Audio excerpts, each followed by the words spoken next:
because this is Mr. Westbrooks, educator, astronumerologist, and co-host of Unread Book Review with Nick and Rue. Let me put y'all up on this new ebook series that's here to educate our people of all ages, especially the youth, about our collective power, both historically, presently, and beyond. Voices of the Diaspora, written by Knowledge Born Allah, is unique in that it takes the traditional e-reading experience and infuses it with audio recordings, revolutionary songs, and revolutionary music videos. Some of the topics include stories about Black entrepreneurs, stories about Black women who have shaped our world, and stories of Black innovators who've impacted the field of STEAM, plus much more. If you want to know more about this series and what it has to offer, check out our Unread episode featuring Knowledge Born Allah, who was also the founder and host of Do the Knowledge Radio. After the interview, go log on to dotheknowledgeradio.com so you can get your copy of Voices of the Diaspora so that you, your family, your community, and your world can be inspired by the stories of visionaries shaping our future and honoring our past. Thank you in advance for your support and continue striving to be the best version of yourself. I go by the name of Jae Millz, and this is my love letter. Dear hip hop.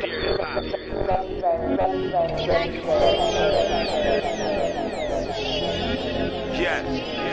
I promise you this is the sweetest thing I ever known in my life. Yeah. This is my love letter, dear hip hop. You the reason I flow and stop when the kick pop. See, you the reason I always wanted that gold chain. You the reason I put diamonds in my wrist clock. This is my love letter, dear hip hop. I had to learn to keep my pace up when the pitch drop. I had to learn to appreciate all the legends on this train before me, cause that's how this train got to this stop. This is my love letter. But what we gonna do first is say thank you to the legendary Cool Herc. Thank you for them giant speakers, bass was hitting heartbeats. Thank you for them park jams and all the gym parties. My earliest memory, I was a kid probably. 6 minutes Dougie Fresher on with Slick Rick probably. Before my time I heard stories all through the Harlem streets about DJ, Hollywood, Love, Buckstar, Skeet. Corner dice games was where we got live. He rolled the dice like the Grandmaster. I flashed with a Furious 5. Rocksteady crew was breaking back, spins was gorgeous. Heard the Cash Crew out of Harlem was first to record it. Curtis Blow got fly with it. Grandmaster Cash, Cold Crush brothers made us feel we had arrived with it. Then the Sugar Hill gang went up to the sky with it. Then Run DMC showed us all another side with it. Shell Toes wasn't just a simple pair of sneakers. To some people their first relationship was with their Adidas. This when hip hop went global wasn't no secret. Can't forget about Wild Style breaking in Beat Street. Can't forget about Too Short, DJ Quick and Ice-T shit. Can't forget NWA straight out of CPT shit. But I'm from Harlem, I was brought up on that Kumo D shit. And if I ain't rap, I'd probably be on some Kid Capri shit. Video music box, yo MTV Raps, the box in Rap City. Y'all put the battery in me, I'm still a fan, whether applauding or getting applause. This my thank you, signed Jae Millz, sincerely yours. This my love letter, dear hip hop. You the reason I flow and stop when the kick pop. So you the reason I always wanted that gold chain. You the reason I put diamonds in my wrist clock. This is my love letter, dear hip hop. I had to learn to keep my pace up when the pitch drop. I had to learn to appreciate all the legends on this train before me, cause that's how the train got to this stop. Millsy, thank you.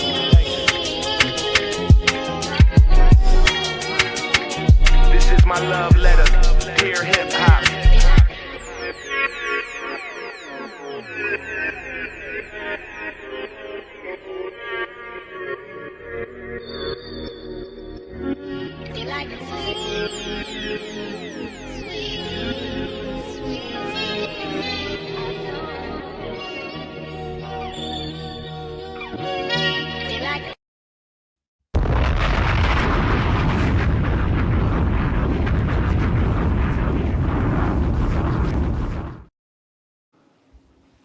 Peace and blessings to the family. Welcome to another episode of Do Knowledge Radio, place where knowledge is born.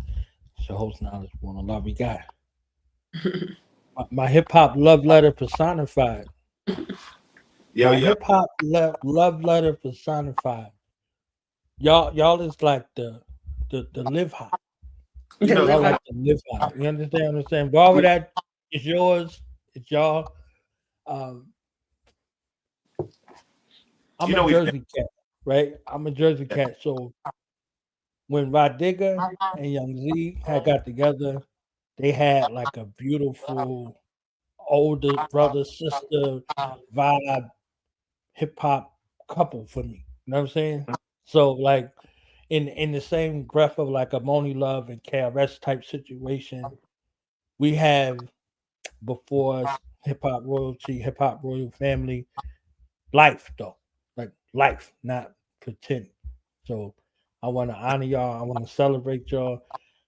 This platform right now in the month of March is still March. Contrary to popular belief, it's still popping. It's Aries season, so everybody full of fire and full of vigor. You know what I'm saying? So, thank y'all both for coming. It's my honor and privilege at this time to introduce some, present to others. My motivation, my inspiration, my celebration, my real hip hop, my real loving hip hop right here. Understand what I'm saying? The Nas and Lauren Hill of podcasting and the Jay After Dark of life. Yeah. After Dark podcast, you know what I'm saying? You know what I'm saying? And then my family. Welcome. Yes, my dude. What's going on, man? You know it's love all day. You know you family to us, so it's always love, man. Thank you for I still having get a little giddy still. You know what I'm saying? I still get a little giddy to put y'all on the flyer together the way I do. You know what I'm saying? Like I get excited, you know. So I'm like, yeah, I get to have my fam together because I know these evil streets is rough in my Onyx voice. You know what I'm saying? These evil streets is rough. Rough, man. But you know what? I love whenever we do get a chance to come on your platform and talk because it's just cool. You know what I'm saying? Maybe the first time it was like, I don't know how Millz gonna be. I don't know how Dana gonna be. I don't know. But after we come on your platform so many times, man, it's like it's just love. You know what I'm saying? It's always love. You know we ain't gonna say anything to jeopardize your platform, and we know you're not gonna ask us anything to jeopardize our brand as Jana. You know what I'm saying? Like now it's Jae Millz, you know, I jump out the window, I crash out, it's whatever. But you know, I always try to protect this brand that I have. You know what I'm saying? She was telling me earlier, she was like, you know, I was like, she like, you know what's your problem? Yo, big mouth, big mouth, that big mouth. Okay, and I was like, you know what? I never looked at it like that. Yes. But maybe, that's not a little joke. Maybe. But I told him it's not love it though. Yeah, it's not necessarily a bad thing. I just feel like he's passionate about what he speaks about, what he loves, and you know what means the most to him. So sometimes Virgos, when they're passionate about things, it has to come out like boom. You know, it got to come out like a flex bomb. So I think that's where that comes in at. But we appreciate it. You know, you hold us to a standard and we hold you to a standard. So we appreciate it. And it's all, you know what it is? It is too, it's always good convo. You know, like when you hit me and you was like, yo, let's y'all got some time to come on the platform this way? I was like, yeah, let's go. I was like, this should be in these words. Did I not say Ramadan is wrapping up? So for you and Dana, this should be fulfilling. You know what I'm saying? Like, and you can show, if you wanted to show that reply on screen, you can, because for the last year around the end of Ramadan, I think we was on the platform too. Yes. Or was it during Ramadan or something like that? So that's a different type of. It was Ramadan when y'all. It was right. Yeah, I think it was. I think it was. Y'all came on, time after for the year end wrap up was the actual last. Yeah, wrap up. Right. But it was Ramadan, I think, in the summertime. Yeah. See, look, I've been up here a few times. But which is a blessing because we made it to another one. We don't take that for granted. Yes. You know, a lot of people we know didn't make it to this Ramadan, so. Just to know, people checked out yesterday, day before. Like people was like, "Oh, my husband, oh, my wife, blah blah blah." Like that's always our fervent prayer. You know what I'm saying? Yeah. To live to see the next one. Yes, definitely. Always. Definitely. So we're humbled to be here. And what you got? What you got for me today, man? What we chopping it up about today, man? hip hop journalism. I know y'all got much to say about hip hop and journalism. Just a compound word nowadays. I was having a conversation with my cousin in the car just now when we was riding. He just flew out here yesterday. He's gonna be here for a couple days. My man, shout out to my cousin C from Queens. You know what I'm saying? And we was just riding. We had a 48-minute ride to the dispensary, and it was really a 20-minute ride. But the traffic in Los Angeles, crazy people. I'm gonna just paint this picture. So we're in the car and we just talking, and we was talking about just the music industry as a whole, you know, and like Dana knows. I know she hate when I bring this conversation up, but I always ask people, when was the last time you bought an album? Like, when was the last time you? I'm not even talking about going to the store, but when was the last time you bought something from the iTunes store? Even just hit purchase for $9.99 or $6.99, and he was like, well, the last album I bought was 50 Cent. That was in like Tower Records. I said, nah, I don't even want to do that. Let's bring it more up to date just so we can make it an even playing field, right? I said, what's the last album that you bought on like iTunes, like the iTunes store? So he said Tory Lanez. So I said, all right, that's cool. I said, I can't even tell you the last album that I purchased on the iTunes store.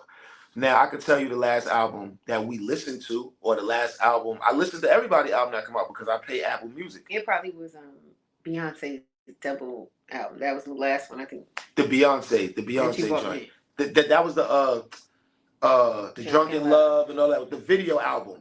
Yes. I think that was the last. That might have been the last because I bought it for her. Yeah. So in my mind, it's like, man, we so it was like 10 years ago. Yeah, we so conditioned now to just listen to the music. It's like the music has been the actual song has been so devalued. It's like where is the music business going? You know what I'm saying? Because we all out here talking our talk, we popping it, and we all trying to be the dopest rapper that's getting 0.006% of a stream.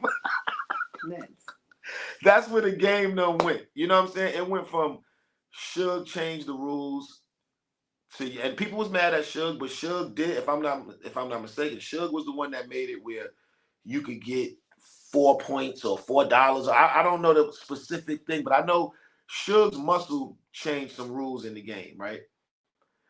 Now it's no more labels. Atlantic and Def Jam, they done let go of half of all of the artists and all of that. So it ain't really no more labels. I was telling him when me and my cousin was talking, it was like, it's no real labels for you to get signed to no more that's going to give you the type of deals that you think you're going to get. See, we come from an era where it was, Dana remember ringtones. We remember call tones. We remember when a single might have been 99 cents. What Jay-Z said, your single was 99 cents. 99 cents, mine was $4. Yes. It used to be $4 just for one song. You understand what I'm saying? So to get to a point now. But that's where it goes to what he's talking about. It's different. Hip hop is transitioning into, a lot of hip hop people are transitioning to journalism. Yes. That goes into what you're saying. And they're making more money in the journalism field. Because the checks, that's what I'm saying, the checks that we used to expect from a Def Jam or Interscope or Universal or Atlantic, the checks that, and I'm saying us because I'm putting myself in the other explanation or the other example. Yeah, not me, I don't have a CD. And you're you could be the consumer, right? Yeah, let's look at it like that. Us as rappers, we come from getting the $1 million deal. For you would hear Joel's got $1 million, Cam got Joel's $1 million, Cam got signed to Rockefeller, or 50 got signed to Aftermath. That was like exciting. It was like, news. oh, these Breaking are like news. monumental $1 million deals. You don't hear that no more, but you do hear that Cam and Mace got an 8-figure deal for some content that don't have nothing to do with rap, hip hop journalism. Like you said, just think about this. You ever heard of Cam and Mace getting an 8-figure deal to rap? Nope. You ever heard of anybody get an 8-figure deal to rap? You think the money that Gilly? I don't know what Tupac deal with Death Row was. It 8 figures? No. It was something because he had to. If it was 8 figures, that means it started at 10 million. And we already know ain't nobody in the game right now getting no $10 million record deal. Because you're not even gonna make that money back. So they definitely wasn't doing it 30 So they years definitely ago. wasn't doing it then. But right now, you can go get a 8-figure deal. You can go get a 8-figure deal for journalism right now. But you can't get it for rap. Just think about that. You cannot get a record deal for 8 figures right now, but you can get somebody to give you 8 figures to produce content for a platform. Not no music. We might know that you're a rap. Cam and Mace, and I'm only giving them as an example because the It Is What It Is deal that they did when they renegotiated. This is hip hop journalism. Harlem shit, bro. This is hip hop journalism. What you talking about? Yeah, heavy Harlem. Yeah, heavy Harlem. All right, let's take Harlem out of it. Let's take Harlem out of it. Let's look at Gillian Wallow. I watched Wallow on Shannon Sharp joint, and he was explaining how he set up, how they started doing the ads for $1 million worth of game. Remember when they used to do the car dealership? They would be at the car dealerships and all that. Yeah. He said they went to the car dealership and they was like, "Yo, you want us to do that? You want us to do ads for you? All right, we'll do 4 ads a month for you. We do 4 episodes a month. So we're gonna do an ad for you in each episode. You give us 20,000. So it's like 5,000 each ad each week." And they got it. Let me tell you something. If somebody could give you $20,000 for you to do an ad in each week of your episode, each episode you do each week for a month, most people don't make $20,000 a year on you. Right. I'm talking about through the YouTube partner program. Most people don't make $20,000 in a year.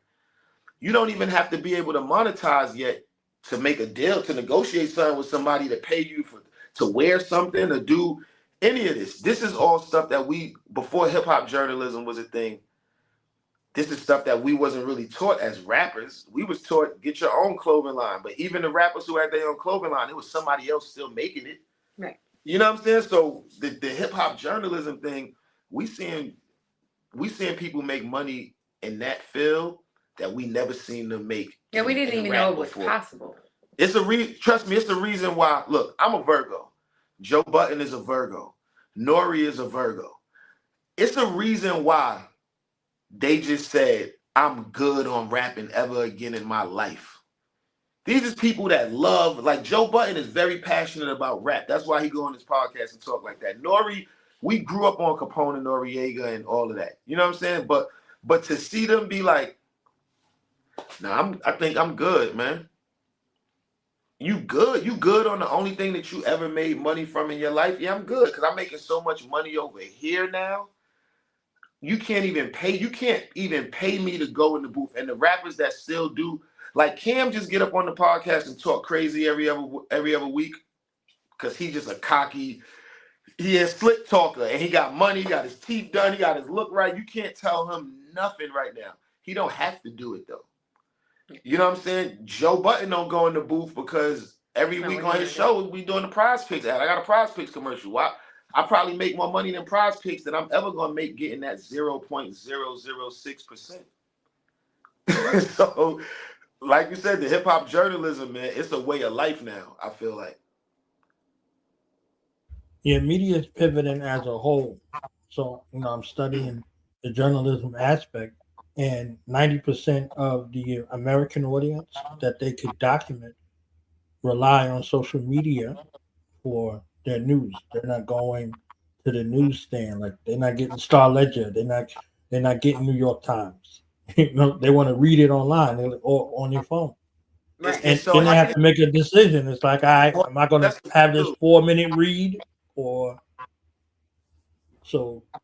For y'all being in hip hop as long as y'all have been, the pivot towards the landscape in regards to journalism as a whole and positioning y'all's brand, how y'all looking at the landscape in regards to scaling?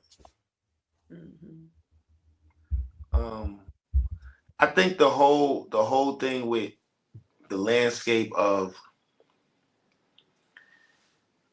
content right now, because I don't want to put me or Dana in that. Well, Dana went to school. I have a different view. Yeah, she got a different. I can't really say that because she went to school for journalism. You know what I'm saying? Like I went to school for art.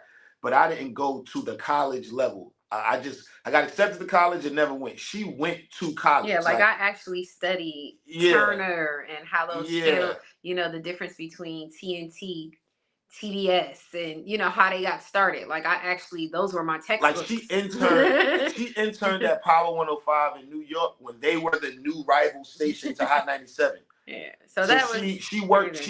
I can't say that we're not journalistic because she actually comes from that field. She worked with Moni Love, Ed Lover, all of them. So, but in my aspect of it, I look at it like, and I don't want to put too much out there because I'm kind of, we kind of like in the middle of like some negotiations with somebody, and I don't really want to say nothing about it. But just in the aspect, I don't want to say who it is or what platform it is, but in the aspect of the deal that we're in the process of closing. I'm learning you could either go to somebody to get some money to do something, like whether you're doing a podcast or a new show, or like for instance, I said the Cam and Mace thing, the Joe, Gillian Wallow, Gilbert Arenas. Think about Gilbert Arenas right now, right? Now, Gilbert Arenas been doing Gil's Arena for years. I mean, he been doing this before sports podcasting was really, really a thing. Gil been on, No Chill Gil. Remember on Instagram, he was No Chill Gil at first. He was already doing all the memes and he was already doing that. But when he figured out, I got a lot of money, just because I'm not in the NBA no more don't mean I don't got personality. Turned the guest room. We gonna get the thing that my kids and them get. The thing that my kids and them play video games and I bought it for them. Let me get some of that. Let me talk about sports stuff. He did it so much to a point that Underdog Fantasy came and this is finished content. This is already in production, so we don't got to spend no production money. We don't really have to do nothing but come to an agreement with you. You doing everything already. We just need to come to an agreement with you. Cam had already built It Is What It Is way out in Miami before he got with Underdog Fantasy in Vegas. But when they see all we got to do is come to an agreement with you, you got somebody that worked the boards, you got this and that. We just gonna bust down ad revenue now. And that's what put me on to the licensing deals.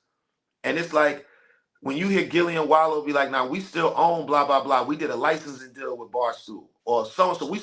We own this. We did a license. I'm like, but damn, Dana, what's a licensing deal? So we started looking into the licensing deals. And I don't really want to say this. I don't want to put homeboy name out there like this, but this was years ago. I'm not gonna say his name because if I say his name, they probably gonna make something out of it. But it was something on Netflix we was watching one time, right? Now this is probably a decade ago. We watching something on Netflix, but we hadn't understood licensing. Is that how you pronounce it? Licensing? Yeah. Licensing deals. If I'm saying it wrong, somebody tell me. But we didn't understand those type of deals. So we was just wondering, she was cooking one day and one of my friends came over. So I was trying to look for what me and Dana was watching the night before to show him, oh, look at this concert we was watching, this live concert on Netflix, blah, blah, blah, blah, blah. So I'm going to look for, I'm like, Dana, wasn't it on Netflix or was it on Hulu or was it on, and she was like, nah, it was on Netflix. And I looked for it for at least 10 minutes. It was not there. And I'm like, man, that's crazy. It's been up there for years. So now I'm like, oh, now it makes sense why you ever go to Netflix or any one of these platforms and you go to look for something that you know was there and it's not there no more. But you might go to look for Dana Loves Menace to Society, favorite movie of all time. One time we went to look for Menace to Society on Netflix, it wasn't there no more. But Boys in the Hood was here now. Boys in the Hood wasn't there before. So I say that to say this. These are the deals that you can get now. They'll just license the content for you. You might have 20 episodes of Do the Knowledge Radio done, right? And somebody might come to you and be like, yo, where you housing your content at right now? On my YouTube page. Oh, so you don't have it on no sort of platform right now. No, I don't got it on no platform. All right. So we want to do a licensing agreement with you. We're going to take, because it's finished content. They don't got to spend no money to produce nothing. You already done did everything. If it's finished and ready to go, we'll do a licensing deal with you for those 20 episodes that's already done. We're going to put those on our platform. We're going to run ads on it, and we're going to bust the revenue down with you. You with me? Because I'm only I'm with halfway through. I'm only Yeah. halfway through this right now. So if you walk with Yeah. me, I'm about to Yeah, wrap let's this go. soliloquy up real quick. You know what I'm saying? Now, just think about what I told you about the ad revenue, and you might not get nothing up front, but we're going to bust down the ad revenue. The ads are going to run anyway. The platforms are ad-driven now, if you think about it. Freevee, Tubi, all of these is like ad-driven. YouTube. No matter what, you're going to see some ads on it, but you can watch whatever you want for free, but there's going to be some ads on it.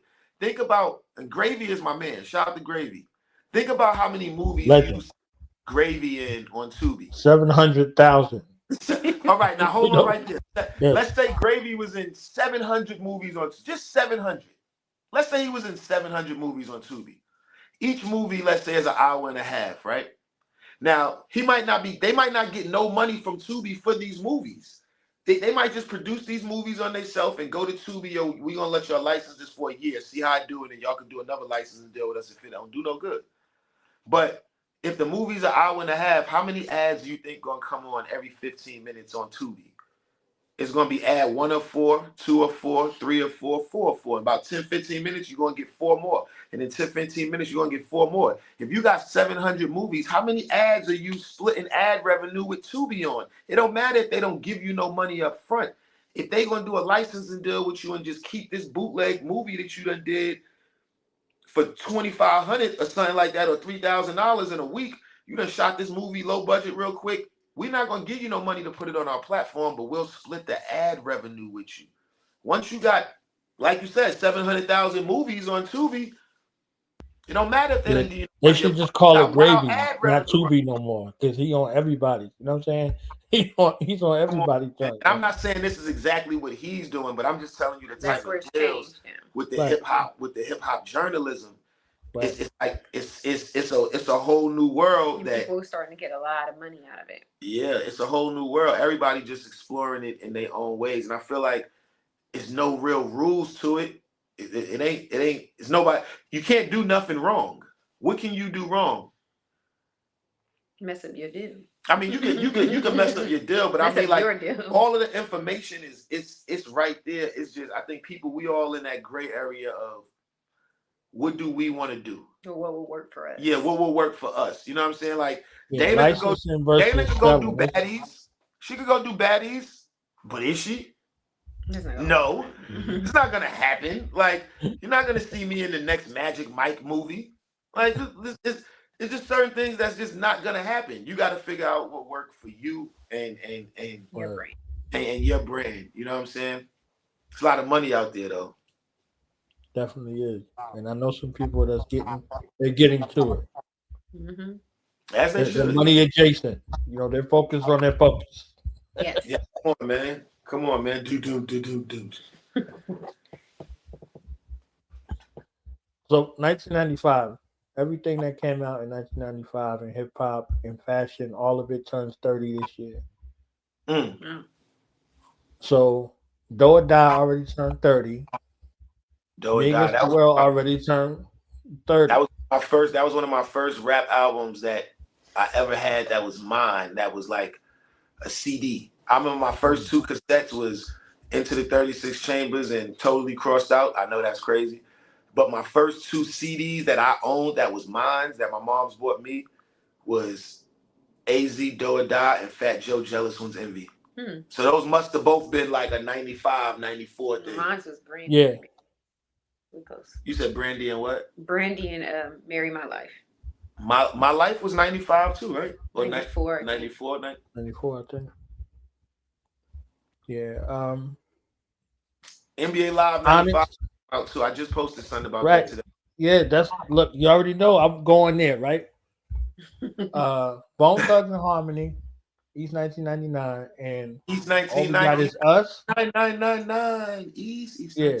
I was going to school to that. And the show soundtrack was like them 3 and Dog Food was like the show soundtrack. I went to see the show in the movies. That's when they had the me and my instrument. Did you see the show in the movie? Yeah, I saw it in the movie. The show was they had the version of how did I could kiss? Yes. Fly. Yeah. I was one of them kids, man. I used to be infatuated with hip hop documentaries, like things like the show. But the show was like one of the first. Rhyme and Reason. I remember what's it called, Rhyme and Reason. I remember Rhyme and Reason. Yeah. Method Man had the bear inside out with the toothbrush. I was like, why you got a toothbrush in his mouth? I think I've seen all those at the multiplex in Newark. That's not even there. There we go. There we go. There we go. That's I told you this should be fulfilling, man, because y'all be knowing about all this. I wasn't able to go across that bridge. You said you too? I wasn't allowed in Newark at that age. Yeah, everybody went to the multiplex. Oh, you was great. You of course. Gangster. Of course, you went to the multiplex. It was only one bus that went down there. It was like the one. If you wasn't on the one bus, you ain't go down there. Somebody dropped you off or whatever it was, because the hood one that was like Shaq movie theater, you ain't go to that. Oh my God, no. Well, hold on, no. Or you was in Irvington. No, y'all can't do this. Y'all having a Jersey moment. Hold on for a minute. What movie theater are y'all talking about? For the people watching, what movie theater are y'all talking about? What street was that on? Bergen. It was on Bergen. Oh, Bergen Street in Newark. Yeah, in Newark. That was Bergen, like Madison Avenue. That wasn't the spot you wanted to be up in. No, it was a hood. Unless you was from there. Yeah, the multiplex was like you could take your family over there. It's big, like how the Magic Johnson. No, they had like the hood movie theater theater was like going up to sneak in to watch the kung fu flicks in you know what I'm saying, Manhattan. You know what I'm saying? Like they had a multiplex in the Bronx on like Grand Concourse. Because I remember I went to go see Menace. Was there a lot of theaters in there? It was like 20 theaters. Yeah, that's how this was. And then they had a seafood joint like Redondo Beach. Mm-hmm. They had like a City Island type thing over there. And then they had what was the one in Irvington Center? They had the $2. Yeah, Irvington Center, right down the street. The castle. The castle. That sounds crazy. I didn't ever go in there, but that was raggedy. You paid for one movie and you stayed all day, or you snuck in. Oh yeah, it was one way or the other. Like you gonna get this one time, or we're gonna bum rush. And if we bum rush, we just sneak it from movie theater to movie theater.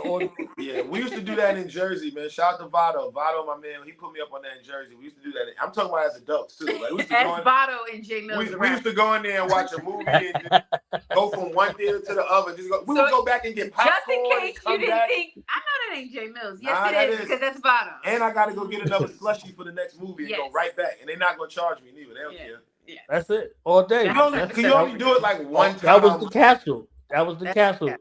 Either you paid once or you finessed your way to not pay. Yeah, you got to, man. And you there all day. But I remember it. You with movies and stuff like that, you had to learn how to finesse your way. Because you were gonna take an L one way or another, because we was project kids, so we wasn't leaving, and we didn't have no money. Once I put the quarter in the machine, either we gonna work something out, or people gonna be breaking your machine. And they had it was one way or another where it was gonna work out. We gonna work something out. It was a chicken shack next door to the castle. Because I remember going there. I don't remember the name of it, but it was like a chicken shack. And nobody ate the food that was in the joint. You know what I'm saying? No. So it's like you're not really making no money because in the actual movie. No, it was a chicken shack next door. Yeah. Greasy. You go get Italian cheeseburger next door. You go get Italian cheeseburger, or you snuck some food in there, or some drinks, or have it went like. Nah, I'm gonna keep this a buck. Concession. Sneaking an Italian cheeseburger into the movie theater is top tier insanity. Because it's big. That's crazy, yo. How do you? And it's hot.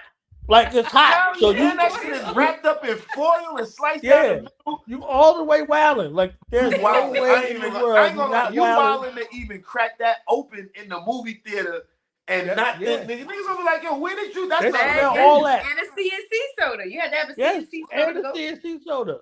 Yes. You know what was the worst CNC soda ever in life? That cola champagne. I know. You look like a cola champagne. You look like at the cookout. You grab that cola champagne. You pass orange, lemon, lime. Hey, cola champagne is like black cherry or blackberry, whatever it is. Black cherry. Yeah, like black cherry is different. Cola. Like nobody was dealing with the black cherry. It was always left over. Nah. You know what? That's what my weird. If you was mad, if you didn't care nothing about life, I knew it, because if you drunk a RC cola, RC. or if you drunk a black Tab. cherry What CNC was can, Tab? What was Tab? Don't mess with that. if you drunk a can of any kind of soda, your life was different. You was a different dude.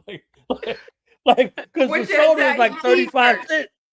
35 cents, Irvington Center. Yes, I used to A get CNC soda was like 35 cents. So if you had a can, pineapple was cool. Pineapple. And if you got that's more like walking money, around with a tall get the can of bottle. Steel That was Reserve. 50 Like, what are you doing?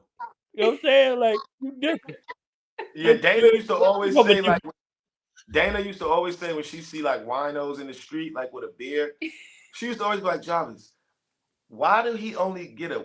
She was like, by the time he get back to the stoop where he gonna sit at or the house where he going the beer is done. the beer's gone. The one beer. And she was like, I got it.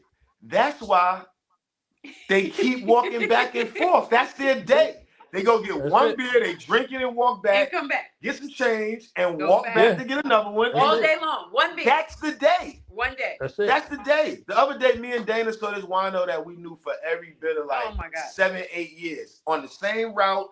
He looks healthy still. Still looks the same. He's still doing one beer. It's no more than he that. He never has one. a bag for a pack. Nah, it's one, and I'm gonna walk back and get one.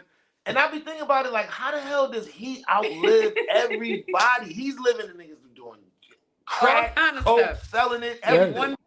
One beer. That beer keeping his ass alive, man. That quart of beer, that Miller High Life. You know what I'm saying? Like he probably still drinking Miller High Life. That's fine.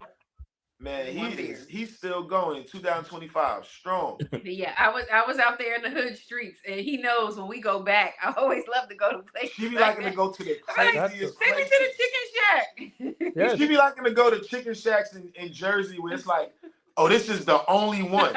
It's like, so hold on, they don't got no. Nah, we got to go to. That's the one right there. My mother used to go there. It's like, so they've been open that long. No, I was telling him that. Remember, you know, I means that's on that's the halal Chinese food place. Yeah. Everybody gets chicken wings from. Since Wab. No, it's on Main Street. No, is it on Lions or Chancellor? It's one of them. I think it's okay. I mean, where Valley Fair was. Which one is that? That's Chancellor, right? Yeah. Okay, so it's Chancellor, but it's on the north side. Right.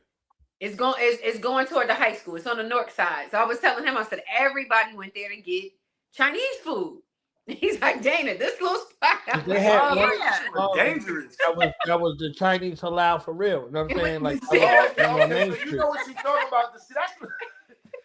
You know what she's talking about. He's like, Dana, you was in some hood stuff. And I'm like, what made you bring my ass over here? Like, what you mean? It was the bus or our feet. It was one way or the other. Chicken. You cool. Yeah. It was the bus or our feet. One way or another, we was everywhere. But always, it's something about when I go back to Jersey and New York, everybody want to go to these fancy restaurants, and that's cool. But I always be like, can you please just take me to the chicken shack? Yeah. Like, can you please just take me? But I'm like that too. When I get he likes to go like get Chinese to the food. same, like the little Spanish restaurant. If I don't have a Cooper sandwich at home, I wasn't hungry. Oh yeah, I definitely got to go get a chopped cheese. If I ain't have a Cooper sandwich, I wasn't really there. Like, so it's am I going off the beaten path to actually go to this Cooper's? Yep, I'm going. Certain things you just have to get. It's like in Harlem, you gotta like. This is one thing I get when I go back to the beef patty with cheese on cocoa bread. Yeah. Sliced down the middle. Yeah, it's like, yo, when you what the cocoa bread? What street is that he on? On like 133rd in Amsterdam. My man, I got the bakery. So his friend has the bakery. My man Chio.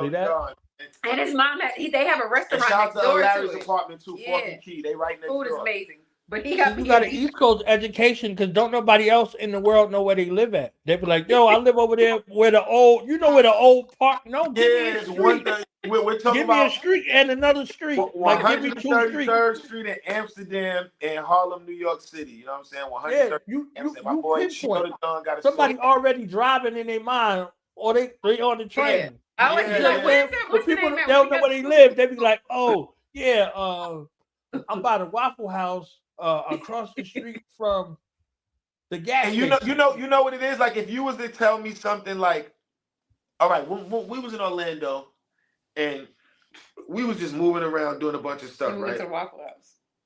We did go to a Waffle House before we left. We went to Bar Louie when we landed. We landed before we even went to the hotel. We were so aggravated with the day. We just went to Bar Louie. We had luggage with us. We was all in the car. We just at Bar Louie, we chilling. But Orlando was cool. But if I told you places we went, I probably couldn't really tell you exactly what it was. But if I told you, you'd be like, oh, you was over by, y'all was staying at, oh yeah, we were staying at the hotel where it's 3 of them, and it's like that, and then it's like, it's a bunch of restaurants everywhere. It's like, I don't live there. The people that live there still doing the same thing. I'm like, is this all Disney World? No, this is I tell her it's a retirement place. This is like it's when you did on your running around. You go there to live the rest of your life. I feel like when I used to work my records and be on like promo runs, people will always tell me like Orlando, that's like a place where people retire. You know what I'm saying? The weather is nice. You can get you a nice house. You out of the way of like the Miami stuff, and it's just cool. Like when we was out there, we was riding down top down all weekend, no security. Top down for the weekend. Like the only time we put the top up is when we got back to the spot. Yeah, we had a good time. Yeah, life is different. It's different people. You meet people from I met somebody from Mongolia today. Like, yeah, I'm from Mongolia. I'm like, word? Where was you at? Yeah.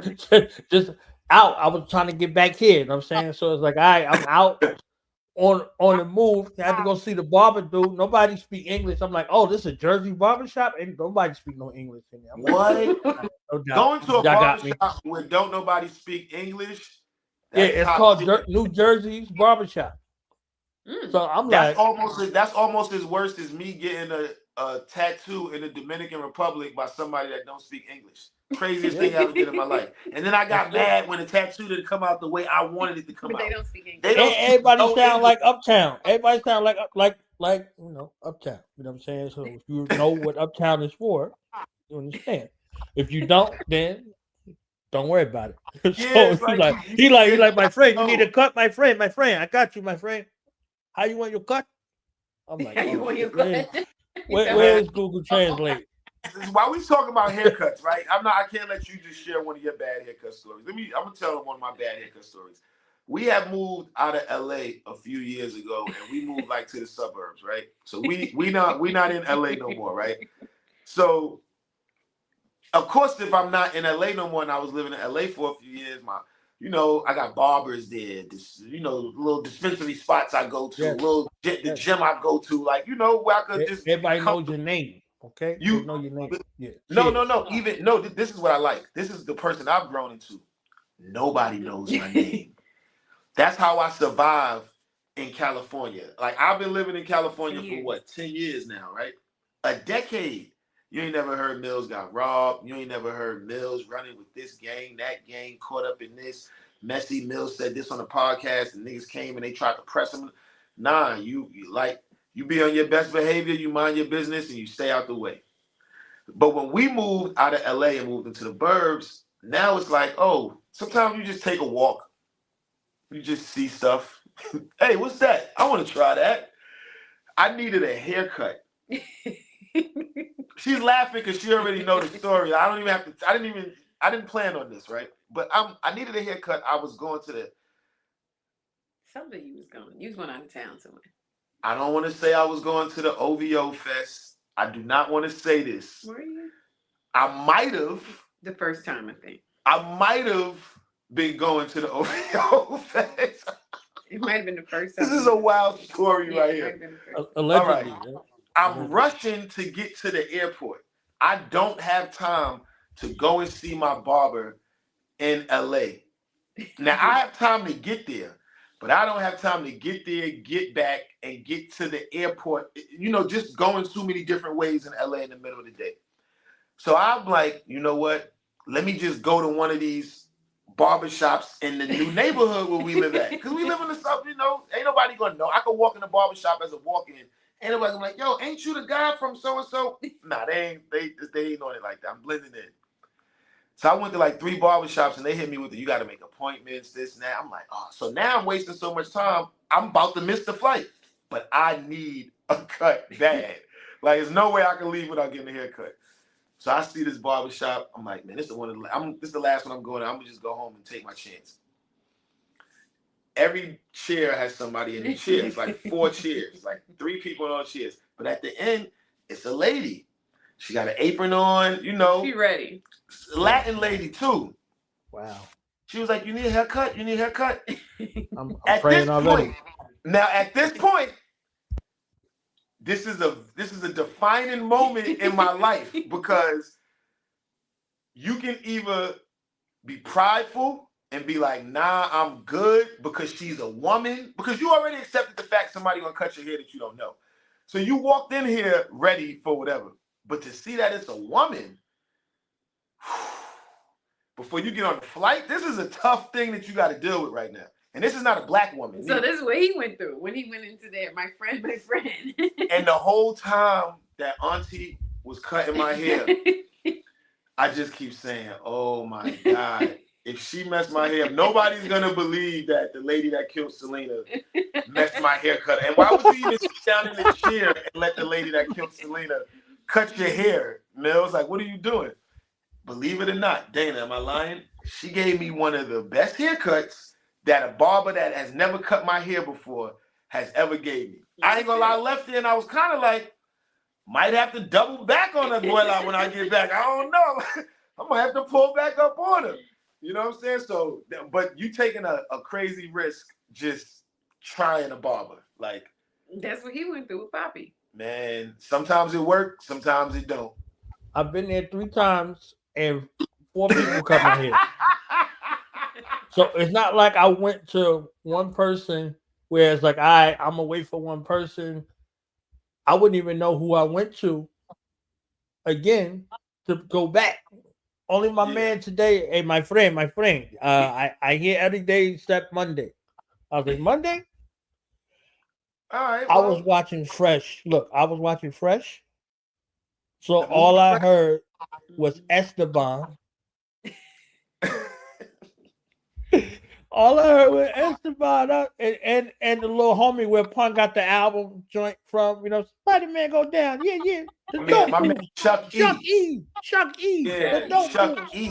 Not Chucky, Chuck E. Yeah, Chuck E. Did Jeffrey Wright tap into his inner Esteban for Shaft?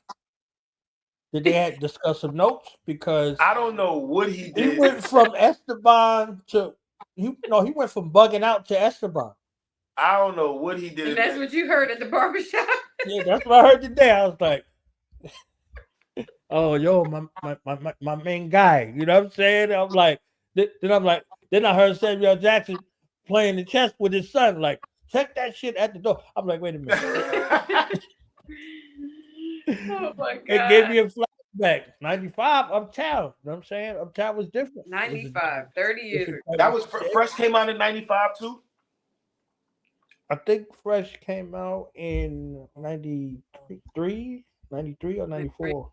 93. Did Above the Rim come out in 95? I believe 94. 94. All right. Yeah, 95 was the show. 95 was was Panther. The Last Dragon turned 40. It came out 85. Wow. That's God crazy. Damn. Hookie Chucky Saki Su. You suck it to me. I suck it to you. That's crazy. Yes. You see, Saki Su. Like sake wine. I suck it to you. With your bad self. You don't realize how old it was until you go back and watch it and look at it. Back. Oh my God. Right. Yeah. I seen Panther on my birthday. Like I think on like my 15th or 16th birthday. My sister came, she had me fresh. She had me fresh. I had, you know what I'm saying, some Wallabies and all that. She worked at Macy's, came through with the hookup. I had the Wallaby Clarks on. Up in you was Black in Panther movie. 95. Did Fuji's At the first album multiplex. come out in 95? Which one? Fuji's first album came out in 95? Yeah, Blowing on Reality came out in 95. The Score came out in 96. Yeah, I remember Nappy Heads. Man, I had that album. Mona Lisa, Can I Get a Date on Friday? I remember. I had that for the graduation. Yeah, Did the Pennies come out? Did the first Anthony Hardaway's come out in 95 too? Or 96? I think it was 95 because they went to the championship and they got swept. I was outside, man. I was outside. So they better remember when they talk all of this Shaq, foolishness. A guy that was fasting during Ramadan sent him home in 4 games. Yeah, man. Hakeem was too much at that time. Yeah. I watched something on back to back. Vice thing on Vice called The Grudge. It's like a show called The Grudge, and I guess each episode is about something else. And I watched the episode, it was about Shaq and Kobe. It's a new show. It's I'll show it to you tonight. We can watch it tonight. But everybody got the Air Max 95s is back. Air Max 95. Air Max 95. I need the best Air Max 95 story from both of y'all. Because I still can't afford them right now. Anybody who had Air Max 95s was rich. You know what I'm saying? Like they had. I had the orange. I did the green. I had the gray with the orange. I had a few pairs of those. Yeah, just tell the world y'all was rich in 95. That's all. It's all good. Them and the Bo Jacksons that came out in 95. Oh, I had the Bo Jacksons. I played NBA Live 95 because I was at people's house who had the game. You know what I'm saying? I didn't have it myself. Yo, look, NBA Live 95. That's it right there. That's it. That was it. Come on, man. Mad 95 and Live 95. What? I had it on Genesis. You was playing it on Genesis? Yeah, Genesis. I like EA Sports games. At somebody's house, not at my house. I ain't have it. I ain't have no game system. After Nintendo, it was a wrap till I was grown. Come on, look. Check me out with the 9.5s on. Check me out. Check your man out. Come on. They don't remember these though. With the parachutes, I got the parachutes on. Woo! Come on, leave me alone. Where my bar at for that?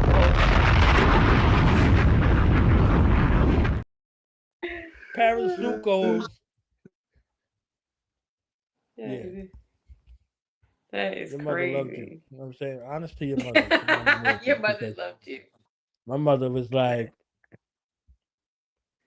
that is funny. Nah, son. You better wait for your birthday. You know what I'm saying? Like, you better wait for your birthday. It's 7 of us, so it's a wrap. If your birthday, like my birthday, I had the illest, worst birthday ever. You know what I'm talking about. It's graduation time. And I ain't never graduate. Yeah, I ain't never graduate. So every time it was time for graduation, I had them teed off on somebody and got suspended for the rest of the school year. So I ain't have no graduation. So I had the illest the 6th grade. Not happening. The 7th grade, not happening. The 8th grade, I stayed back. So the 8th grade, I went to summer school. Then I went to the 8th grade again. I had what elementary school you went to? Shit, Lincoln. I was in Lincoln. I went to Union Avenue in Irvington. I went to PS 28, and then I went to school in Jersey City. So I went to PS 24 over there. I went to PS 28 in Manhattan, and I went to CS 200 in Manhattan. I went to Union Avenue in Irvington. Crazy. Y'all was outside in Jersey Street. Crazy. And nobody really spoke English over there on top of that. So you really was wild. Like nobody know. Like nobody knew bad Haitians. Like anybody you didn't know that was in New Jersey was in Irvington at that time. You know what I'm saying? So it's like, I told him, I said, Irvington. You from where? Albania. Like, how you get over here? But Irvington was nicer when I first moved over there in the early 90s. It was more suburban. It was nicer. People was buying houses over there. So my grandmother and uncle had bought a house there in the early 90s. They left Bloomfield and they bought a house in Irvington. But when I came, it was we was in the suburbs. It was really nice. They left Bloomfield until we went down the hill. Well, once we went down the hill and that bus changed, you was in Newark, it was totally different. Oh, a whole nother life. The bus route changed your life. I'm like, I didn't know. I thought everybody lived how I lived until I got on the bus. You start going past what you know. Next thing you know, it's like a whole nother world. Like, where we at? Oh, you still past Valley Fair was a total different world. Yeah, totally different. Totally. I heard about Route 22, and then I got on Route 22. I was like, where people live? Oh, I see your store. Oh, wait a second. Yeah, Skate 22. You was good over there. Skate 22. See, I was a young Zoo That's Crew, where the action was. little monkey, little Zoo Crew monkey. That was like the biggest thing ever. So it was like 6,000 other people in the Zoo Crew. So everybody was Zoo Crew. And if you Oh my wasn't Zoo God. Crew, when they rolled by and skated and you didn't skate with them, they skated over you. Oh, So yeah, it you was was Zoo Crew was adjacent. So Yeah, it was you over was you. Zoo Crew. They went to Skate Key. They was in Yeah. they was in New I York. went to the rink a few times, but I went to Skate Key. And then remember they opened Branchbrook later. Branchbrook Like when we after, got a little older, yeah. they opened Branchbrook. Right. Yeah. Right. Yeah. And by that time we was New Jersey Drive, so it was different. 95 Yeah, it was different. is the cross between where Sharp James is like, they not filming this movie here, so they filmed it in New York and called it New Jersey Drive. And it was like, why don't you take that back to Avon Street, faggot? We in the movie theater, like, get the fuck out of here. Like we going crazy in the movie theater. Like, we're like, where they film this at? Like, this ain't Jersey. You know what? That's one of my favorite That's movies. crazy. I watched that movie somewhere. I'm probably gonna watch it tonight. That was so crazy. I might have to watch it. I might have to watch New Jersey Drive tonight. That was crazy. Man, midget. Yeah, So he took the left parking lot. He loves New Jersey Drive. I can't. He loves how I love him is he loves New Jersey Drive and Juice. Those like he loves New those. Jersey Drive, Juice. Juice. Juice was the greatest movie ever made. Love Juice. After I Fresh. cried. Fresh? When I went to the movie theater and I saw Juice. My mom still got the article. It was a reporter for the Daily News sitting behind us. Like she didn't tell us. She just went to go see people reactions on the movie. And when Bishop killed Raheem in the movie as a kid, I cried. Yes. I remember I couldn't understand it. Like I remember as a kid, I didn't understand that. Like did minutes come out before for a whole couple years.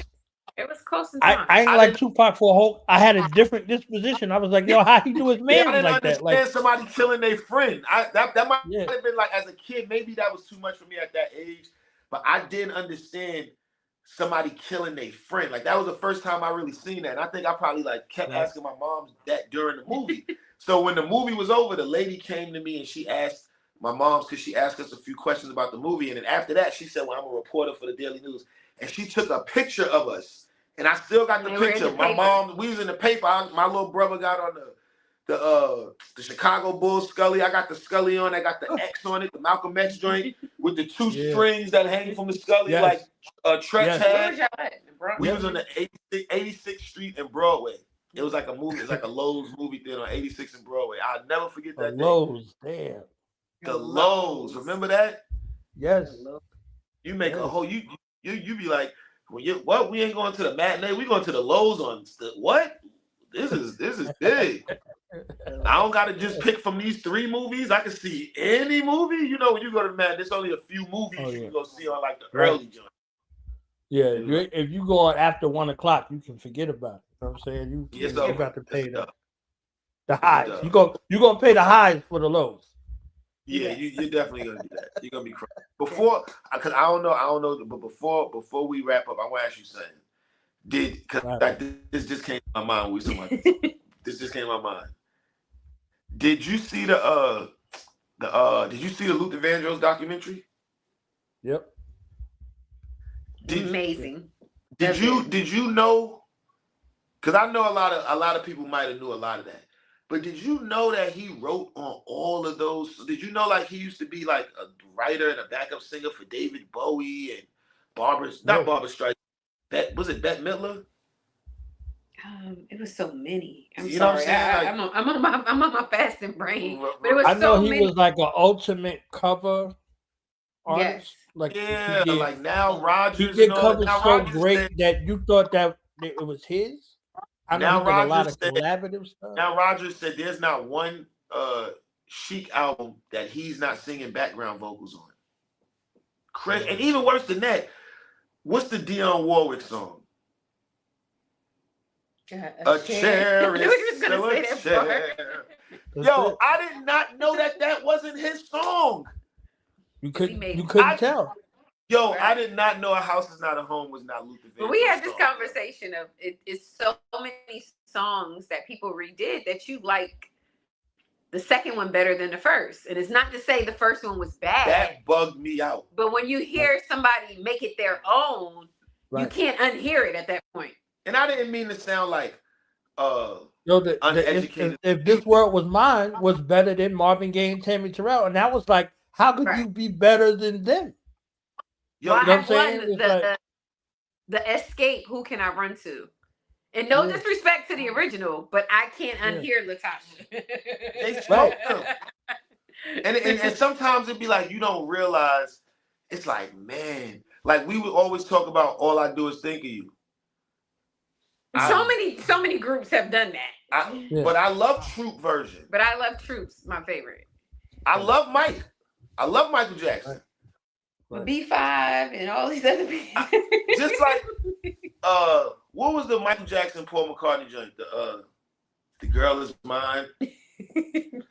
No, not yours, but mine. Like no. The Five Heartbeats is 34 years old today.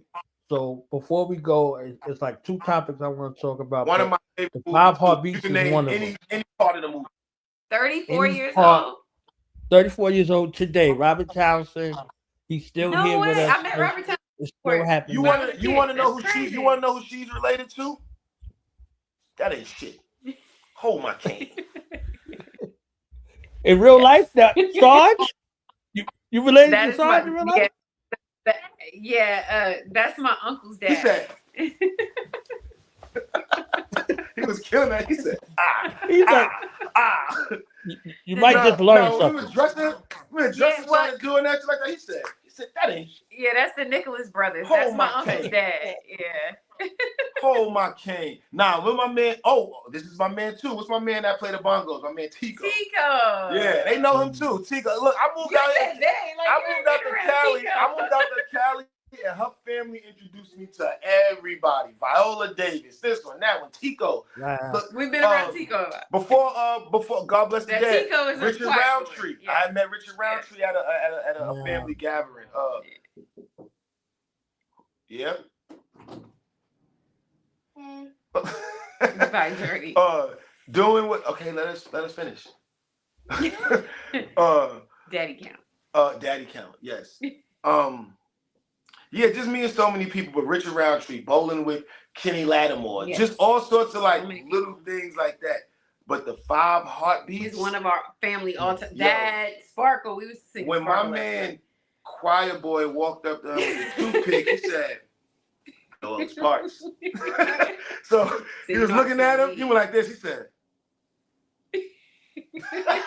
"Like he'll get his ass out of here, man."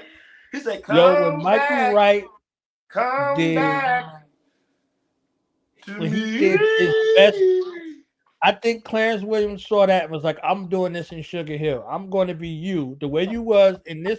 It was a class. My mother loved the Five Heartbeats. She was a big fan of Robert Townsend. I remember we met him when I was a kid, so I'll never forget that. But that's one of our favorites. You know, he got to go watch. When Flash walked up, and Eddie Kane said, when Flash walked up and Eddie Kane said, "What does it feel like to be me?" He said, "What does it feel like to be?" He said, "Hey guys." Dun, dun, dun. Yo, have you ever saw the making of the Five Heartbeats? No. It's a documentary. Oh, you have to see that. And I gotta watch it. Robert Townsend was basically gonna hire. Don't tell him. Oh yeah. But it was good. It's a lot of people. Not gonna spoil it.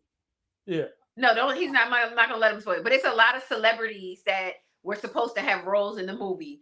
And he has like their audition tapes and stuff on it, so you just gotta watch it. And he took so long to get the funding for the movie that they ended up just going to do another show that's probably one of your favorite shows ever. I can't even remember what it might be on like Tubi or one of those. You gotta look it up. Just look it up. Just look up the making of the Five Heartbeats. It's amazing to see how much footage he has from the making and the process that you're gonna be like, he still had all this like back then. So it's amazing to see how he documented it. It was really good. But We're not gonna hold everybody. Everybody gotta between go. that and Hollywood definitely. Shuffle, it was the greatest. So the Oh, my last thing mother I loved wanted to that. ask My y'all mother loved about, those. I'm gonna get you, sucker. She loved. My yeah, mom watched all of those. Nigga, I went to the movies to see Meteor Man. You can't tell me She nothing. was Robert Townsend Woo! fan. The Golden Lords. With Yes. ABC, they had Yeah. a little blonde I hair. mean, Don Yeah, Cheadle was in there. Tiny Lester Zeus in the movie, And my like man it's Bird epic. from the Midnight Falcons was in there Yes. too. He was the leader of Yes. the Golden Lords. Yes. He said, when I was just a young boy, Yes, he was in just it. playing with my toys, He was then definitely I in there. realized, yeah. Oh man. Shy Brother. About a Yeah, sharp brother. Flash said, I'm announcing my new album. It's Flash, lonely it's at the top. lonely at the top. He said, this is also my last night as a heartbeat too. He said, but look out for my new album. It's lonely at the top. In stores this Lonely week. at the top is We crazy. said this week. I was like, well, how long Flash been working on his album? They just got the Flash. And he walked by him like he ain't know him right after. Like he walked by him like he felt bad. He knew he didn't feel bad. That nigga had a whole Don't Be Cruel ready. He had a whole Don't Be Cruel album ready for New Edition. Wow, that's a long time. That's now I want to watch it. I might have to watch that today. Look, watch the making of the 5 Heartbeats. Let us know what you think when you watch. You gotta hit me later on and be like, Mills, I get what you were saying. Yeah, It's a I'm good story. It. It's a good story. I don't even want him to spoil it because there's so many people's audition tapes in there. You're gonna be like, wait a minute. It's really, really good. Yeah, really good. I already know it. But we gotta do this So the last again. thing I'm gonna ask about is ageism in hip hop. Hip hop 52, right? And the people who was rapping, they was 18, 19, 20, some younger. Now they in their 50s. They around the same age hip hop was or older, in the 60s. Yeah. Should there be an age limit on hip hop? No. Nah. I don't feel like it should be an age limit because Kiss and Willie Nelson and like all of these rock and roll groups, like you might still see Red Hot Chili Peppers. You know, you might still get a U2. You know, you might still get some of the Kiss, Gene Simmons. They still go out and they still do what they do, and it's not like their fans is like, oh, they gotta like. Nobody's telling these legacy acts, because I think you've never seen legacy acts in hip hop before. Like you said, it's only 50-something years old. So for hip hop to be 52, and we got some rappers that's 50-something years old. Or 60-something. You understand what I'm saying? So we never seen rappers be successful at this age before ever, because hip hop's never been this old. Like Nas just won his first Grammy for the best rap album, best hip hop album, and he's mid-40s, pushing 50. You know, Killer Mike isn't a mainstream artist like that, but just a few years ago, he won the Grammy for the best rap album of the year. Right. So I don't think it's fair to say it should be an age limit on when you should stop rapping. But I do think there should be a time where you stop rapping about certain things at a certain age. I feel like if you pushing 50 years old, you shouldn't really be rapping about being in the club, because now you're in the club with your kids. If you're rapping about being in the club at 50-something years old, you're rapping about being in the club with my son. He's 19 going on 20 years old. The girls that he's trying to talk to, you probably in that same club rapping to them if you're rapping about being in the club. But if you rapping about introspect and you reflecting and you rapping about things where you went wrong in your life and how you bounced back and had to get back on your feet against some adversity, that's what somebody want to hear in your 40s. Or you want to give them something to look yeah, forward to. you giving up. But if you still just partying in your 40s, don't nobody. And I think that's where the age stuff comes in. It's not so much of how people dress or the jewelry or whatever. I think it'd be the content, like the message in the content, like what you rapping about. Like Jay-Z is old. Yeah, but he's not rapping about it. But when you hear a Jay-Z verse, you don't hear Jay-Z's age. You hear like the growth of Jay-Z. You feel like you grew with him through the eras of Jay-Z. You feel like you grew with Nas through what was I playing in the car today? I was like, it's Jadakiss Appreciation Day. I played like 45 minutes of Jadakiss. Jadakiss was out when I was in high school. I was going to high school with the Money, Power, Respect album. You were younger when but I'm just saying, like, just from my memory, when you think of me, you think of a problem. No, I was in high school, from junior high school. Yeah, 97. Jadakiss still resonates with me to this day. It's not an age thing. I can't say, Jada getting too old to be rapping like that. Rapping like what? I could still listen to him today. How I listened to him 20 years ago. Well, he can still make music now, and it still hits the way. So I don't think. So I don't think it should. Yeah, I agree with him. I don't think it should be an age gap on anything you do. Like you putting caps on your life. Yeah. We're not putting caps on anything. We're not doing that. Geminis don't put caps. We think we can do whatever comes in our brain, and we do it well. We're not explaining how and why, but we're gonna get it done. So no age limit. That's why stuff like Rock the Bells is created in, those stations to help promote, the older people in hip hop. And it's a great thing. Like, I think it's amazing. Yeah. So, I mean, we don't do that with any other genre of music. Like, we still love old school R&B. Mr. Biggs can still sell out a concert right now. Like, we've seen the Isley Brothers at the Hollywood Bowl, and they were amazing. Yep. So no, we're not putting age limits on anything. If you ask me that question, no, absolutely no. That's a bomb right there. Where's my flex bomb?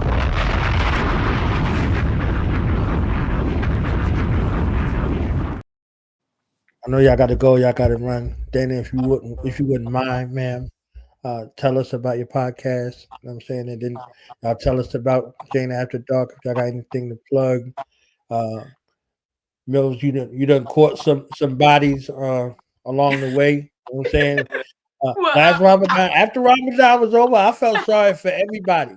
I felt sorry for the microphone. I felt sorry for the stages that you selected. Well, I felt sorry for anybody who had to see you. So hey. Well, I will say YouTube Jae Millz. Please tune into Jae Millz TV on YouTube. You can see the whole Jane After Dark season. We are brainstorming on some exciting things for season 2. Let's say that. We're coming back. We're brainstorming on a few things with that. I also started my own YouTube channel, Dana Neon, the top of the year. Yeah. I haven't. I'll be posting very soon, probably in the next week. My next video, but Ramadan was a little crazy and I was focusing on charity and humanitarian work. So I'll kind of put a vlog together so you guys can see that for for everybody to see what I've been up to the last few weeks. But there are a few videos up there. I want everybody to check those out and look forward to season 2 of Jane After Dark. Yes. We got some exciting things coming. Make sure y'all subscribe to my baby channel. Yes, the Dana Neon channel on YouTube, and then he has. I got the Jae Millz TV. A lot of stuff. And he's working on something that's really exciting. Jae Millz TV, and make sure y'all search Jane After Dark podcast. I got the whole first season up there. We got like 18 episodes of that. Yes. And I'm working on a new show right now. It's coming soon. Let's say that. I'm gonna say coming soon. I'm really excited about it because it's some episodes that are complete and it's very exciting. He has a lot of guests that would surprise you. Let's just make say sure you follow me on Instagram at Jae Millz. To stay updated on that news. Yes. I'm at JAE_MILLZ. Make sure you tell them your Instagram. Oh, Dana Neon, DANANEON. Stay up to date with everything that we got going. And thank you again, man. Thank you for opening your platform to us. You don't got to spend your time talking to nobody. You don't have to spend your time putting together questions. And, 30 years ago, 20 years ago, this came out. So we could just have open conversations. Yes. So thank you, man. We appreciate it. Well, we always vibe with you anyway. Yeah, we appreciate it, man. Always, man. And hopefully we'll be doing this again soon. Yes. And by the time we do the next one, his show will be out so we can talk more about that. Yeah, happy Ramadan too, man. Yes, it Mubarak. Mubarak, man. Yeah. I love y'all. You understand what I'm saying? Tomorrow. We appreciate all the love. Yes, yes. Yeah, I love y'all. I love what y'all doing. I'm excited to even know that y'all are doing something. I don't need to know what it is per se. Yeah. And there's certain questions I left off the table just in case y'all already discussed it. I don't want to ask y'all about something y'all already discussed or are going to be discussing. So I'm like, all right, we're not. Yeah. So there'll be a lot more to come. He'll talk to you real soon. Yeah, man. For real. And some people reached out to me, Dana. So I'm gonna have to talk to your man/manager. You know what I'm saying? Because people was like, well, they so cute together, but we want to talk to her. So there's a couple platforms. Of course. Yeah, come on, man. I don't block There's a couple platforms that reached out. It's like, we want to we'll keep you posted. Definitely. Let us know. I can't wait to hit him with one of this. Well, Connect us. Yeah, I definitely will. You know what I'm saying? So, yes, I'm glad for y'all. When you get and, some rest, that you could enjoy your id in the morning. Yeah, I'm about to be eating. He's about to be and I'm about to eat. Oh yeah, see, you ain't even you broke your fast. I have water. Yeah. Come on, yeah. Okay, yeah. Well, thank you everybody for tuning in. We appreciate it. We hope to be back soon. Make sure y'all follow us, stay up to date. Yes. You know what I'm saying? And knowledge, man. I appreciate the Well, love, man. Shout out to y'all fans, because I know they always watching. You know what I'm saying? Shout out to Sis. Shout out to yeah. You know what I'm saying? And shout out to Abby. Shout out to everybody. You know what I'm saying? So I already know they already. Yes, they always shout out to the whole uptown downtown. You wanted to be the intro to Paid in Full. I'm done. But good night. We'll talk to you soon. All right. Peace, y'all.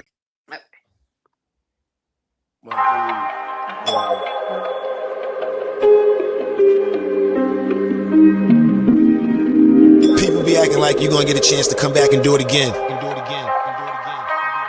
I know better. Tunnel vision.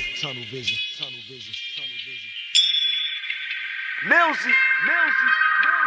I'm just focused on my focus. About no games with my approaches. Got that dope hit go with dosage. Keeping this money flowing, what my goal is. Cause nobody want that trophy for the brokest. So I'm focused on my focus. I'm just focused on my focus. About no games with my approaches. Got that dope hit go with dosage. Keeping this money flowing, what my goal is. Cause nobody want that trophy for the brokest. So I'm focused on my focus. I'm focused more than ever, cause nowadays niggas make it more than ever, and one fight could change the weather. Black and salmon, broccoli cheddar, got the diamond JM on my potent sweater, rock my own shit, like I'm on my own dick. I ain't from Queens, but I be on that pretty tone shit. Silk shirt, chest out, I'm on that grown shit. Stunting on my exes, never leave wifey at home shit. Look, your whole style is rented, nigga, I own this. My whole style is fly like I'm on some drone shit. Penthouse suite, starting to feel like home shit. Top of New York on some Noriega and Capone shit. I was on my A game since AI was playing. Look, I was showing love when I knew they was hating. I was still on the field when my body was aching. Balling like Troy Aikman, my calling is force greatness on all bases. So I'm just focused on my focus. I'm just focused on my focus. About no games with my approaches. Got that dope hit go with dosage. Keeping this money flowing, what my goal is. Cause nobody want that trophy for the brokest. So I'm focused on my focus. I'm just focused on my focus. About no games with my approaches. Got that dope hit go with dosage. Keeping this money flowing, what my goal is. Cause nobody want that trophy for the brokest. So I'm focused on my focus. On my focus.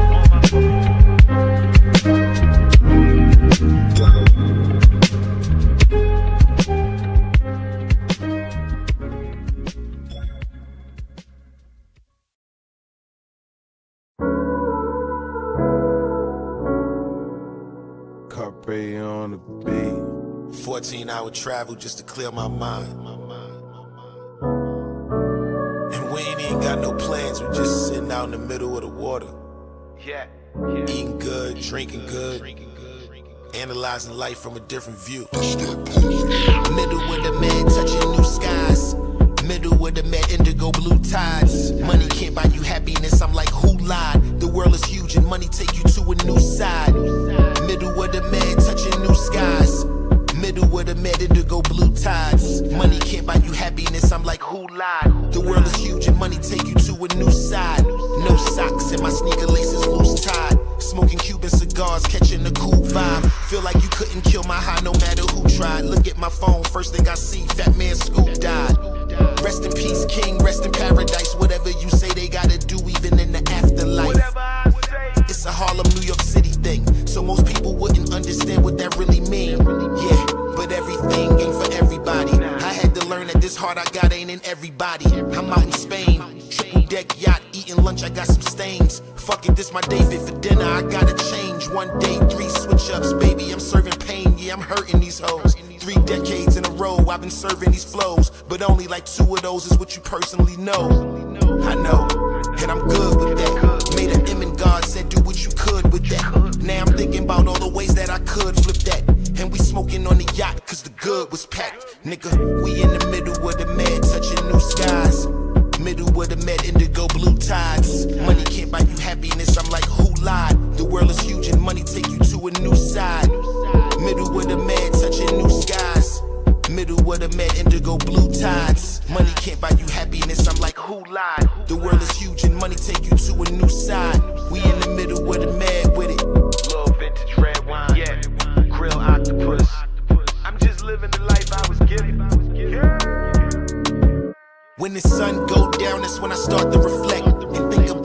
trauma I ain't wanna accept. Think about if life was Wi-Fi and your password is your government name, but it still won't connect. Some shit don't make sense cause it ain't supposed to. Some people don't love you, you just who they need to get close to. Fuck international, they ain't even bi-coastal. They ain't never win at nothing, but they tryna coach you. Nah, I'm unfair.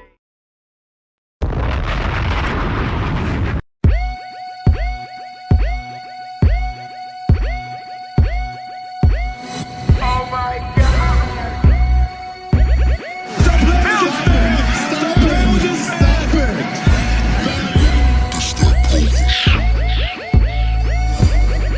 I love it though.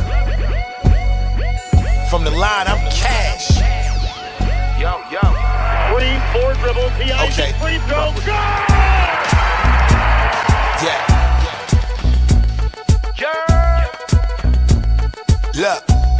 Millzy. Microphone checker, I'm a different texture. Born in September, you already know I'm extra. You know it. Been great since Jabot jeans with reflectors. Hit me and my weed, don't respect smoke detectors. Light it Niggas up. talking smoke, but ain't never felt no pressure. Talking this on sight, nigga, I don't want no lecture. God, my creator, but this pistol my protector. I'll break you into pieces, let the coroner collect ya. Your hood don't accept ya, your bitch don't respect ya. I'm the one you take to your boss, you the connector. In high school, I took fashion and architecture. Got accepted to college, ain't complete one semester. Shit sound crazy, now I'm grown. But I was in girls' dorm rooms at different schools, somehow never see my own. Never. King sitting clean and I'll never be dethroned. That's like trying to clean up water with a comb. love to see The it. patchwork on my flow is impeccable. Yeah, bitch, I got it sewn. Models see me out and hit record on their phones, trying to capture all this fly shit like she got a drone. No, I'm not a clone, I'm actually nice. And this ain't work, it's practice from the charity strike. They like how he make it every time tragedy strike. Got niggas confused, questioning my battery life. I'm a New York City nigga, it ain't hard to tell that. Anything that was ever made, I believe I could sell That's at. a fact. And bullshit, I can smell it. It's like walking past with somebody dead at. I've been living life, sin and water where I step at. I heard get back on your shit, had to respect that. But I'm still an alien, let the record reflect that. I'll mark you out, where you stand, I'll leave an X at. Get done. And if it's an issue, I'ma press that. Fuck a tweet, will you live how I address that? No fairy tale, this ain't Comic Con. I'm different like Kyrie Irving during Ramadan. I have an hour in the sauna, that's what I be on. Getting my mind right before I decide to bomb. Went from crown fried chicken, getting us through the storm, to eating duck on the watermelon ambiance. What we doing? Yes, nigga, I said duck. This a different type of life that I live in. It ain't luck. The fuck? I'm good money from the line. Millz. Stop playing with this man. Stop playing with this man.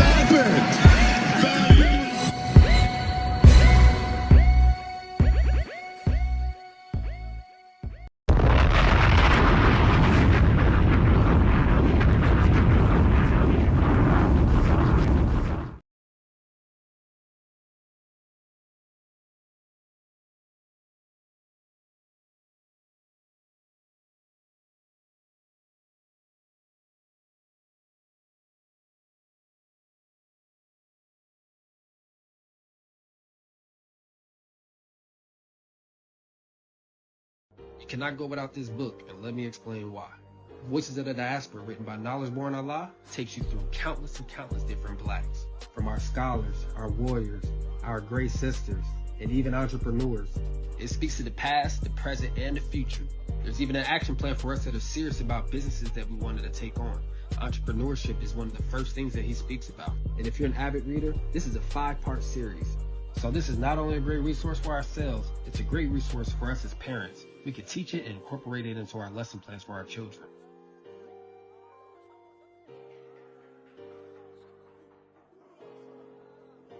Knowledge born. What's the science, baby? Yeah. Now we gonna tell them. Night in front.